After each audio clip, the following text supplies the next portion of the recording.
What's up, YouTube? Hey, so this is my first post. Hopefully there's more to come. I want to kind of address some of the concerns and questions about Chinese motorcycles. Currently with the coronavirus, everything going on, everyone's trying to find a way to get out of the house. I got 3 kids. I'm trying to find a way for them to enjoy themselves, get out of the house. Motorcycles, 4-wheelers, side-by-sides, bicycles, all those are awesome. I chose dirt bikes. I grew up on dirt bikes. We've got a side-by-side and we got a few things, but like most people, when you start buying dirt bikes, if you have to buy 3 or 4 or 5, it gets super expensive. I was very hesitant going into this, looking at Chinese dirt bikes. I've had a lot of people tell me that they're just trash, they don't work, they break down all the time. There's so many issues with them, and some of that is true, but there's a caveat to that. When you start buying them and you start looking at them, you start working on them, and I'm going to kind of share that with you over a couple series. But what I want to show you and what I want to kind of get started on here is I actually want to show you what I've got and what I did with my kids. I was fortunate enough. I've got a neighbor that actually had 2 Chinese pit bikes, and I was able to start my kids out on smaller bikes. I've got an 8-year-old, a 6-year-old, and I've got a 3-year-old, almost 4. So I actually had a neighbor that had 2 pit bikes, and they were just going to throw them away because people buy them and they say, hey, it's just a throwaway bike. You buy them for $350 and you just chuck them in the garbage. And, you know, they kind of look like a throwaway bike a little bit, and they are super cheap. But because they're super cheap, the parts are actually super cheap. And they're perfect for the family that has young kids. They don't know if they're going to ride very long. They don't know if they're going to like dirt bikes or if they're going to like 4-wheelers. My oldest daughter, she's struggling with a little bit with a dirt bike. She likes the idea of a 4-wheeler. I didn't spend that much. And so if we want to move to a 4-wheeler, it's not going to be that hard for me to move to that, and it's not going to hit my pocket that much. So I'm going to kind of show you what I got, what I've done to kind of get things moving so my kids can actually just get outside and enjoy things. And I'm going to answer some questions. If I don't answer your question, post it, and I'll try and get to your questions. Hit that like and the subscribe button, because there's going to be a ton of videos. I'm going to get into some of the better Chinese bikes, going into pit bikes for adults, going into that kind of stuff. So what I did actually, sorry, my garage is a disaster. So what I did is I actually bought that blue pit bike, and I bought the green one. Actually, I didn't buy those. Those are the 2 that my neighbor gave me that they were going to throw away. It's a 49cc. It's like a pocket bike, and it's kind of like a weed whacker engine. They're pull start, 2 strokes, super noisy, and the engines just, they shake like crazy, but it's a tiny little bike, perfect for a kid to start on. So when I got these bikes, I actually had to replace the spring in the pull start. I had to replace the clutch because the clutch was burnt out. One thing that these things are notorious for: carburetor sticking, the float sticks, the jets get jammed up with goop. Most people don't run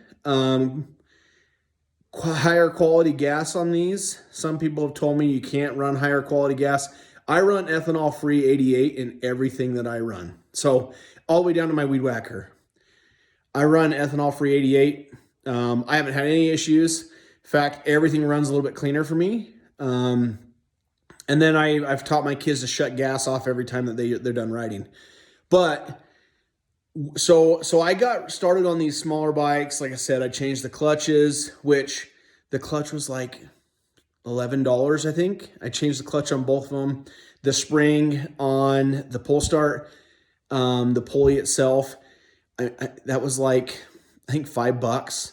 I clean out the carbs on these. I put new fuel filters in, which are like $2.50 a piece. Like, they're super cheap. And then I adjusted the brakes and stuff like that, and gave them a couple pulls, and those things started right up. And I'm going to be completely honest with you. It surprised the crap out of me because everybody says Chinese bikes are crap. And honestly, like, I was blown away. These little tiny bikes, it just fired right up. And I was super impressed. The green one, not so much. It took a little bit more.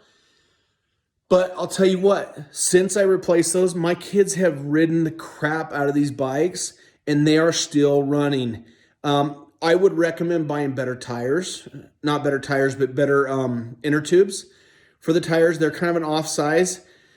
I would recommend buying better inner tubes. Also taking the tire off and running either electrical tape or a piece of inner tube on the inside and taping it. There's a lot of ways you can do it because the rims on these things are actually, it's kind of more of a crude metal.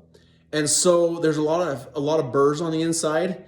And so I at first I ran, I think, 2 flat tires, and I bought a couple more, and right when I put it on, one would pop again. And I realized that there's a lot of burrs in there. So I ran a bunch of electrical tape around the insides of the wheel itself. And then I haven't had an issue since then. And these things are killer. They are obviously cheap metal, cheaper plastic. But for a kid that's just learning how to ride, what are you expecting them to do? They're not going to be out jumping. They're not going to be out climbing a bunch of mountains. And I mean, which I take that back. My 6-year-old actually was on the blue one tonight, and we actually went up into the mountain behind my house. So, and she loved it. And I was so impressed with this thing. The rear shock, terrible. Like, there's no give at all on the rear shock. So when they're riding on something bumpy, I mean, it's like it's jostling the kids around. But honestly, that being said, this little blue bike, $325 brand new. Where are you going to find anything like that? Where are you going to find something for $325 that your kid can ride for a full year, if not 2 years? Okay. So did a little bit of work on that one. Still running like a champ. It's awesome. It's been great. Again, I'm sorry for all this mess back here. I'm still trying to clean my garage. My wife does wood for a living, so I apologize. I'll clean it up for next time. Okay, so moving on. This bike. Okay, it's obviously, let me block that sticker out. This one's my son's. And I'll post a picture of what this one looked like before. I actually found this one on the classifieds for $500. Okay, guy said it hadn't started for 2 years. This one is a United Motors. Okay, so this one is actually built maybe a little more robust, a little bit stronger frame-wise, and a little bit heavier, almost like a CRF 110. It's quite a bit heavier, a little bit bigger than a CRF 50. This one did not start when I first bought it. And I talked the guy down to $50. The guy was just wanting to get rid of it. So I got this for $50. It didn't look like this. It had orange plastics on it. It was missing half the plastics. The seat was ripped. The seat was falling off. So it didn't have a bunch of this stuff on it, obviously. So cosmetically, this one did not look like that. We bought some new plastics. We did some work on that. Got a new seat. We put a couple stickers for fun on there for him. But this one did not work. And so initially I went through it. I bought spark plug wire, new spark plug, new chain, new kickstart. I bought, what else did I buy on this one? I think that's probably it. I bought a new throttle cable with the throttle tube. And I ended up kind of using an in-between mixture of parts from the old one and the new one to make it work. I did buy a new carb. All of that together with the plastics and the seat, I think I got all that for like $100. So I think it was less, 75. I can't remember. So I have a total of about $150 into this bike. So $150, I have something that's equivalent to between a CRF 50 and CRF 110. Bike runs like a champ. Initially it didn't, because the valve seats on the top end were so tight. They were so super tight. It wanted to turn over, but it was struggling. So if you're somewhat mechanically inclined, this one was a little bit harder. I took the top end off and reseated the valves because they were super tight, and I was able to get my filler gauge in there. So now this thing runs like a champ. It's electric start for one and kickstart for two. How do you ever get into CRF 50 or CRF 110 or TTR 50 or any of those other bikes? How do you get into any of those for $150 that has electric start and kickstart? Okay. I looked everywhere for CRF 50 for my son before I bought this one. I was 02, 04. You're paying $1,000. $1,000. You can buy a brand new one for $1,600. Okay. I wasn't going to pay $1,000 for something I didn't even know my kids were going to like it. So I ended up getting, like I said, I got the blue one for free. The red one, I actually, like I said, I paid about $150 for it. Everything all in, cosmetics, everything. I mean, there's a couple things here and there, but this thing is running like a champ. All of his buddies want to ride it. He has a couple buddies that have CRF 50s. One's got a TTR 50. They really like his because it's a little bit taller. The seat's a little bit higher. It's got the high-rise seat on it, so it's a little more flat, kind of like a pit bike. So it's a little bit taller, but they love it. He loves it. It's a semi-automatic clutch, so which means or not a clutch. Sorry, it's a semi-auto, so there is no clutch to it. Which is, and then these little blue ones are a full automatic. So, like I said, when you're going into buying a dirt bike for your kids, if you're looking at Chinese bikes, these things are actually super awesome. They work well. They sound good. I'm going to walk in and grab the keys for this little 50 of my son's. I'll start it up for you guys and see what you think.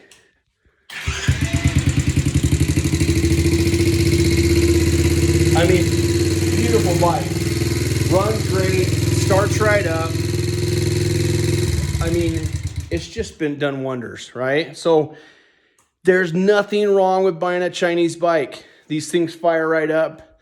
Even if you're not mechanically inclined, they fire right up. They go. Okay? So don't ever shy away from a Chinese bike just because everyone says, oh, well, you can't have a Chinese bike because they suck or they break down all the time. If you take care of your stuff, take care of your dirt bikes, take care of your off-road vehicles, they will run and they will continue to run. And if they break down, unlike your Japanese built bikes, Chinese built bikes, the parts are so cheap. They're so cheap. This video is going to be a lot like a lot of other videos that are out there. My next video that I want to post is actually going to be about my Pitster Pro. I actually went and bought one for myself. This one's the FSE 110. So I'm 200 and I think 65 pounds, 270 pounds. I'm a big guy. Okay. I'm about 5'10". It's a little bit small. I could do with about 3 more inches, but awesome bike. Just so cool. I'm going to run a video tomorrow. I'm going to start it up, give you guys kind of a listen to the exhaust. Sounds amazing. Okay. I've had KX250 2-stroke. I've had 2 Honda CRF 450s. I've had a WR 450 Yamaha. I've had some really nice Japanese bikes. Obviously, I kind of wanted to go smaller, and so I bought something a little bit smaller, but it sounds freaking amazing. It sounds probably just like what you would think a 250 would sound like. 4-stroke, Japanese made, like a CRF 250. Sounds amazing. Sounds super cool. Super smooth. Great bike. So we're gonna light that up. We'll do a little bit of riding with it. I'm gonna post some more, especially on the Pitster Pro, because we'll probably be jumping my kids into Pitster Pros next year. Super cheap Chinese bikes, kind of a middle grade between kind of your SSRs or your Tao Taos or your Coolsters and the Japanese bikes. So Pitster Pros come a long way. And they run super smooth. The parts are a little bit nicer. They're a little more upgraded. The one I bought is more of a pit bike for adults that it's super fast. So 110 semi-auto clutch. It's just amazing. So I'm going to post that tomorrow. But we're going to do a lot of talking about Chinese bikes because I'm going to jump into more of them. I'll probably pick up 2 or 3 more Pitster Pros just so I can review them. And then what we might do as soon as I get a couple more, we're going to open it up and probably, I'm from Utah, so we're going to open it up and probably have people meet us if they want to ride them before they go buy something. Because it's hard because those bikes actually come in a box or they'll assemble them for you. But you don't really get to ride them before you buy them. You have to buy them before you either assemble it or before you get to ride them. You have to actually buy the bike. They don't normally let you ride them. So I really think it'd be cool to open something like that up for everybody, so people can meet up and you can actually take them for a test drive, or your kids can take them for a test drive before you actually go spend the money. But super affordable compared to Japanese bikes, brand new bikes. I mean, they're just awesome. Okay, so things I want to take away from tonight. I know it's a long-winded video. Chinese bikes are not bad. For one, they can be a good value. For two, parts are cheap, and it's not going to be expensive for you to get your kids into something just so they can start riding and have fun and enjoy something. And then if they like it, then jump up to something. There's nothing wrong with Japanese bikes. I'm not saying that like I don't want to get murdered in the comments, but there's nothing wrong with Japanese bikes. I love Japanese bikes. And if I had a ton more money, I'd probably buy a bunch of them. I don't, though. I don't have a ton more money. So if I want to get my kids into riding right now, I'm going to get them into Chinese bikes because I have a little bit of mechanical knowledge, probably a little more than most, but I have a little bit of mechanical knowledge and I can make them run, and they run awesome. So guys, I'm just telling you, this is a great way to go. We'll jump into the Pitster Pro a little bit later. And like I said, we'll give you some videos of riding it. I'll get my kids riding their bikes. That way you guys can kind of see how it works out, how they run and everything else. Give you an idea. If you have comments or if you have questions, post them down below. And we'll do our best to answer everything. Where I'm new at this, it's going to take a minute. But I really want to get this out there because it's really been difficult for me to find the right things for my kids. That is going to be something they're going to enjoy, but they're also going to be able to experience what it's like so they can understand whether or not they want to stick with dirt bikes or not. And then I wanted to ride with my kids. So I wanted to jump into it too and not be super expensive. So anyway, we're going to do that. We're going to post some more stuff. We'll do a bunch of posts on this big guy here. We do a lot of riding. So we'll get a lot of posts going out on this guy here. But yeah, the majority of our posting is probably going to be about our Chinese bikes. Okay. We're going to really push on the Chinese bikes because I really want to get out there. Not a lot of information out there that I found about the Pitster Pro, or not a lot of videos about the Pitster Pro, the newer ones. And so we're going to push those out and we're going to see if we can't, help some people out. So remember, like and subscribe, and appreciate you watching. Later.